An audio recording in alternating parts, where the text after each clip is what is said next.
चांद वही है, तारे वही हैं। तेरे बिस्तर पर तेरी माँ वही है, पापा वही हैं, तकिया वही है, चादर वही है। पर मेरे साथ आज मेरे लाल तू नहीं है।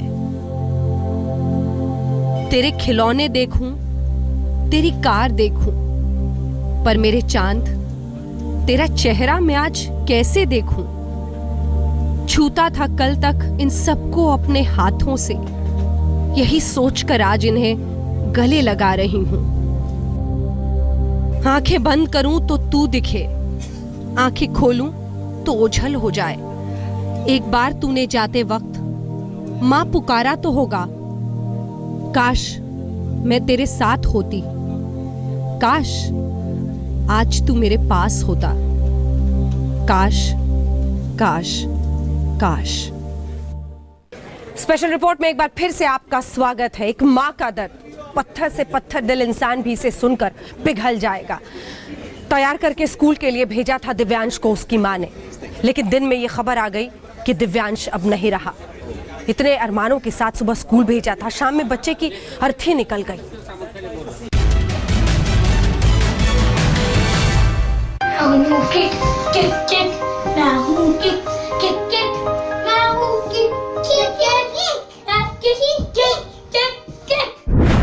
अब कभी शरारत नहीं कर पाएगा दिव्यांश।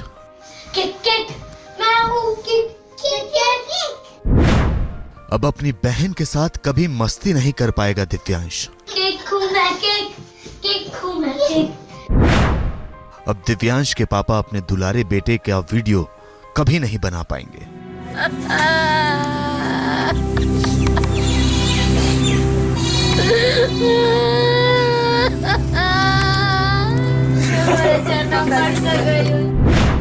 सबको छोड़कर चला गया दिव्यांश। स्कूल वालों ने मारा, मेरा छोरा वहाँ जा ही नहीं सकता, उनकी साजिश है, बस यही है। मां रो रो कर बेहाल है। 2 दिन पहले ही उसने अपना दुलारा बेटा खोया है। 2 बजे करीब मैंने 2:30 बजे करीब मेरे छोरे को संभाला था, जो कि उसकी बॉडी पूरी नीली हो रखी, जैसे तो कोई 5-6 घंटे तक पानी में रहा है।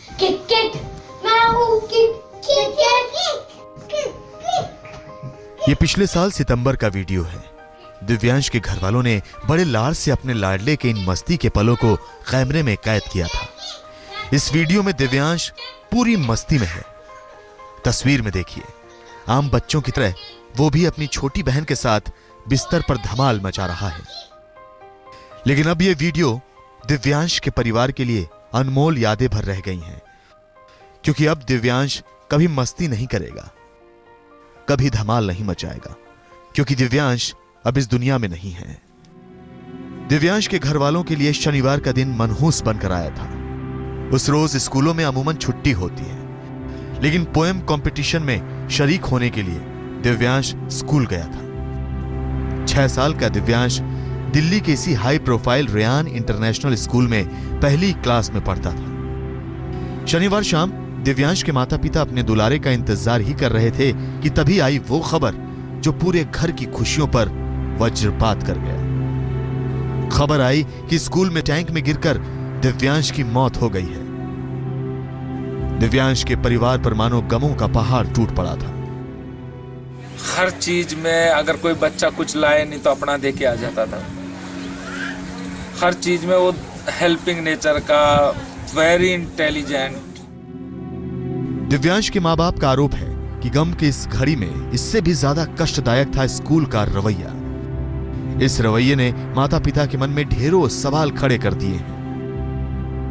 हमें बताना तो चाहिए, आपका बेटा इस टैंक में गिरा हुआ मिला है, हम हॉस्पिटल ले जा रहे हैं, कुछ तो बताते, क्यों नहीं बताया उन्होंने?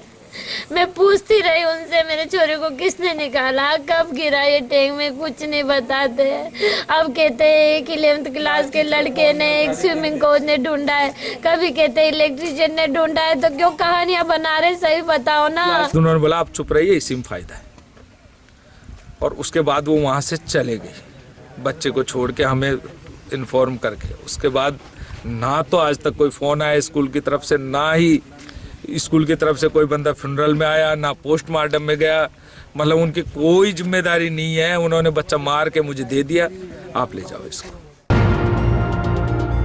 दिव्यांश के घर वाले अपने बेटे की मौत के लिए खुलकर स्कूल को कटघरे में खड़ा कर रहे हैं। आरोप है कि स्कूल प्रशासन दिव्यांश की मौत पर लीपापोती कर रहा है। आखिर अभिभावकों से बच्चों को पढ़ाने लिखाने और उनकी देखभाल के लिए मोटी रकम लेने वाले स्कूल में ऐसा हादसा कैसे हो गया?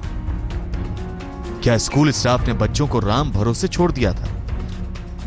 दिव्यांश के घर वाले इन्हीं सवालों के जवाब मांग रहे हैं। दौसा से जितेंद्र देव के साथ शिवेंद्र श्रीवास्तव, राम किंकर सिंह और चिराग गोठी, दिल्ली आज तक। दिव्यांश की मौत को क्या महज हादसा कहकर टाला जा सकता है? क्या ये स्कूल की लापरवाही नहीं है? सवाल इससे भी बड़े हैं। सवाल ये है कि माँ बाप चीख चीख कर कह रहे हैं कि स्कूल ने मेरे बच्चे की जान ले ली है, क्या सजा मिलेगी ऐसी लापरवाही की?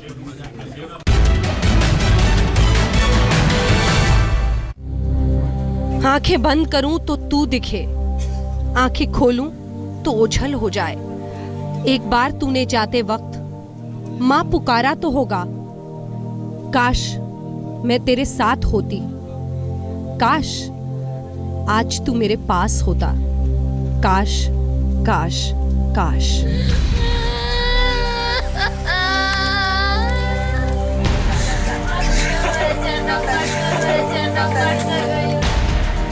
क्या स्कूल की लापरवाही ने ली दिव्यांश की जान? दिव्यांश की दुखद मौत के साथ ही ये सवाल दिव्यांश के परिवार वालों को परेशान किए हुए हैं।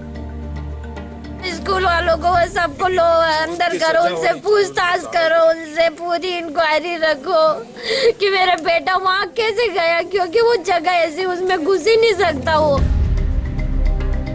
अगर दिव्यांश का परिवार अपने बच्चे की मौत के लिए स्कूल को कसूरवार ठहरा रहा है तो इसके पीछे कुछ वाजिब वजह भी है, और इन्हीं वजहों की जांच के लिए सोमवार को दिल्ली पुलिस की टीम के साथ वसंत विहार की एसडीएम सोनल स्वरूप भी रेयान इंटरनेशनल स्कूल पहुंची। वहां पहले से ही एम्स के डॉक्टरों की टीम मौके की जांच के लिए मौजूद थी। बताया जाता है कि पुलिस वालों ने स्कूल स्टाफ के साथ डॉक्टरों से भी पूछताछ कर पूरे मामले को समझने की कोशिश की। 6 साल का मासूम दिव्यांश इसी कमरे में ट्यूशन लेने आता था। तकरीबन 2 साल से वो यहाँ पर ट्यूशन ले रहा था, हर सब्जेक्ट का ट्यूशन लेता था और इन बच्चों के बीच में बैठकर वो यहीं पर पढ़ाई करता था। दिव्यांश आपके साथ यहीं पर बैठता था? यस। आपके साथ खेलता था? यस। क्या क्या करता था आपके साथ? क्या क्या मतलब पढ़ाई में मदद करता था? क्या करता था? जब मेरा काम हो जाता था वो कोई भी पढ़ाई में मदद करता था, कभी कंप्यूटर, कभी इंग्लिश, कभी मैथ्स, कभी हिंदी। दिव्यांश की मौत को लेकर जांच में अब तक जो बातें सामने आ रही हैं, वो स्कूल की गंभीर चूक की तरफ इशारा करती हैं। दिल्ली पुलिस की रिपोर्ट के मुताबिक स्कूल के एम्फी थिएटर का दरवाजा खुला हुआ था, टैंक भी आधा खुला हुआ था, उसके सिर्फ आधे हिस्से पर ही स्लैब रखा था। चौंकाने वाली बात यह है कि टैंक उस जगह से ठीक सटा हुआ है जहां बच्चे ब्रेक के वक्त खेलते हैं। ये रेयान इंटरनेशनल स्कूल के पीछे का हिस्सा है जहां पर ग्राउंड है, और ग्राउंड के अंदर जहां मैदान में बच्चे खेलने जाते हैं उसी के साथ सीढ़ियों से लगा हुआ एक पोडियम बना हुआ है, और पोडियम के जो एलिवेटेड फ्लोर है उसी फ्लोर के नीचे की वो सीढ़ियां हैं, सीढ़ियों से दरवाजे की तरफ जाता है, और दरवाजे के अंदर जाने से वो टैंक का रास्ता जाता है, और उसी के अंदर से उस दिन दिव्यांश गया, और चूंकि दरवाजा खुला हुआ था लापरवाही की वजह से, इसी वजह से वो बच्चा अंदर जा पाया, और उसके बाद उसकी उस टैंक में गिरने से मौत हुई। सूत्रों के मुताबिक स्कूल स्टाफ को जब दिव्यांश के गुम होने की भनक लगी तो उसे ढूंढते हुए सबसे पहले इलेक्ट्रीशियन की नजर एम्फी थिएटर के खुले हुए दरवाजे पर पड़ी थी। दरवाजा खुला देखकर इलेक्ट्रीशियन टॉर्च लेकर पंप रूम के पास पहुंचा। वहां उसने कुछ आवाज सुनी तो मदद के लिए पुकार लगाई। तैराकी कोच और 9वीं कक्षा के छात्र वहां दौड़कर पहुंचे और उन्होंने दिव्यांश को सेप्टिक टैंक से निकालने में मदद की। सूत्रों के मुताबिक दिव्यांश को फर्स्ट एड रूम लाकर सीपीआर दिया गया। फिलहाल ये साफ नहीं है कि किसी प्रशिक्षित शख्स ने बच्चे को सीपीआर दिया या किसी और ने। स्कूल प्रबंधन के मुताबिक सीपीआर के दौरान दिव्यांश को उल्टी हुई थी। उसे तुरंत इंडियन स्पाइनल इंजरी सेंटर लाया गया, जहां उसे मृत घोषित कर दिया गया। जैसे रिट्रीव किया बच्चे को, तुरंत हम हॉस्पिटल ले गए and all the first aid and all was given. हमारे जो स्विमिंग कोच है उन्होंने फर्स्ट एड दिया है बच्चे को, नर्स ने अटेंड किया एंड वी टुक स्ट्रेट। हैरानी देखिए, स्कूल प्रशासन बच्चे को हाइपर एक्टिव बताकर कहीं न कहीं जिम्मेदारी से पल्ला झाड़ रहा है। बच्चा एक हाइपर एक्टिव बच्चा है, ADHD बोलते हैं उसको, और इनका हाइपर एक्टिविटी के कारण ये क्लास में बैठते नहीं हैं, तो एक स्पेशल अटेंशन दिया जाता है इनको। बच्चा एकदम नॉर्मल था। अगर मेरा बच्चा हाइपर एक्टिव था, स्कूल प्रशासन ये कह रहा है, तो उन्होंने मुझे क्यों नहीं बताया कि मेरा बच्चा हाइपर एक्टिव है? और स्कूल प्रशासन ने क्या किया? 3 साल तक मेरे बच्चे को कैसे पढ़ा लिया? बहरहाल दिल्ली सरकार ने पूरे मामले को गंभीरता से लेते हुए सभी स्कूलों से 1 महीने के भीतर सेफ्टी रिपोर्ट मांगी है। स्कूलों को सख्त लहजे में बता दिया गया है कि असंवेदनशील और अड़ियल रवैया बर्दाश्त नहीं किया जाएगा। मैं एक बार डिस्ट्रिक्ट मजिस्ट्रेट की रिपोर्ट का इंतजार कर रहा हूँ, उसके बाद कोई एक्शन लेंगे। और दूसरा, दिल्ली के 3500 स्कूल बिल्डिंग्स हैं, 3500 स्कूल बिल्डिंग्स में ऐसे पॉइंट्स और कहाँ हो सकते हैं, इसके लिए मैंने सभी प्रिंसिपल्स को निर्देश जारी किए हैं कि मुझे 2-3 दिन के अंदर सब बताएं, देख के जो भी कवरअप करना है करें, और उसके बाद मैं स्पेशल टास्क फोर्सेस बना के हर एक स्कूल का इंस्पेक्शन करूँगा। एक बच्चे की मौत हुई है, एक परिवार की खुशियां उजड़ी हैं। दिव्यांश के परिवार को उनके सवालों के जवाब तो मिलने ही चाहिए। पंकज जैन, राम किंकर सिंह और चिराग गोठी के साथ शिवेंद्र श्रीवास्तव, दिल्ली आज तक। दिव्यांश की मौत दरअसल दिल्ली के हर स्कूल के लिए, देश के हर स्कूल के लिए एक सबक है। लेकिन क्या स्कूलों ने इससे सबक लिया है? हमारे सहयोगी अलग अलग स्कूलों में पहुंचे देखने के लिए कि सुरक्षा के कैसे इंतजामात हैं। जो उन्होंने देखा, उन तस्वीरों को देखकर आप भी हैरान रह जाएंगे।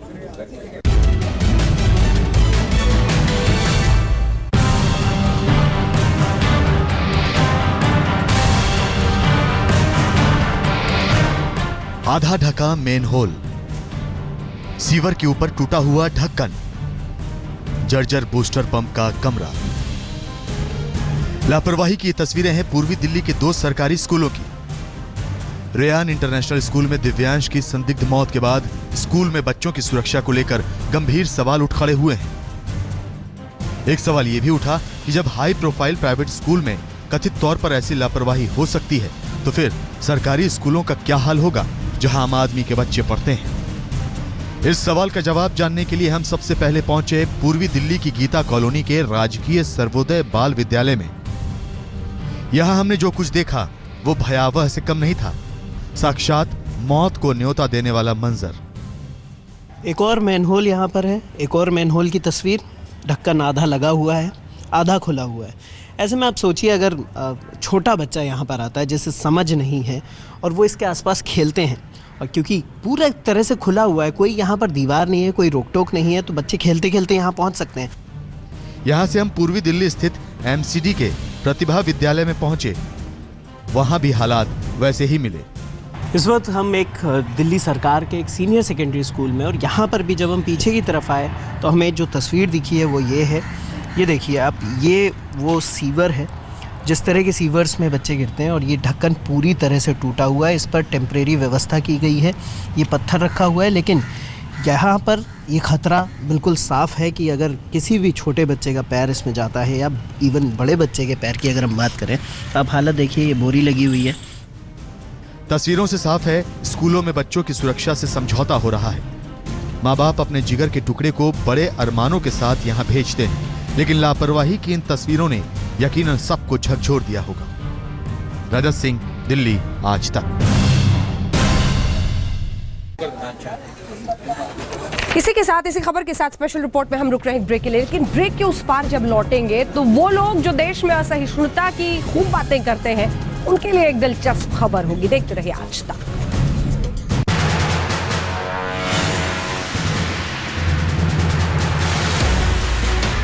जम्मू कश्मीर में सरकार बनाने को लेकर PDP ने बीजेपी के सामने शर्त रखी है। कई मुद्दों पर मोदी सरकार से आश्वासन मांगा गया है।